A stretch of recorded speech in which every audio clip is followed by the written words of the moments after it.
تعرف ان فيسبوك بتعمل علينا تجارب نفسيه من غير ما نعرف؟ سنه 2014 فيسبوك عملت تجربه هدفها معرفه هل المشاعر بتتنقل عن طريق السوشيال ميديا ولا لا على اكتر من 700 الف مستخدم من غير ما يعرف. قسموا المستخدمين لثلاث مجموعات، كل مجموعه بيظهر لها محتوى مختلف عن الثانيه. المجموعه الاولى بيظهر لها محتوى كله سلبي، بوستات حزن، فشل ومشاكل. والمجموعه الثانيه بيظهر لها محتوى ايجابي، بوستات نجاح وفرح وصور سعيده. والمجموعه الثالثه سابوا المحتوى اللي بيظهر لها طبيعي عشان يعرفوا يقارنوا بيها. التجربه فضلت شغاله لمده اسبوع وبعد كده شافوا النتائج. الناس اللي تعرضت لمحتوى سلبي بدات بوستاتها كلها تبقى سوداويه وكومنتاتها بتدل على الحزن.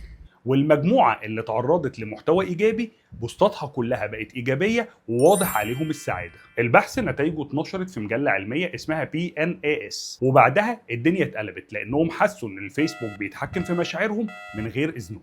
والجدل لحد النهارده شغال، هل الشركات من حقها تتحكم في احساسك عشان تزود التفاعل؟ والنهارده السوشيال ميديا مش بس بتقدم محتوى، دي بتبرمج مودك بالكامل من غير ما تعرف.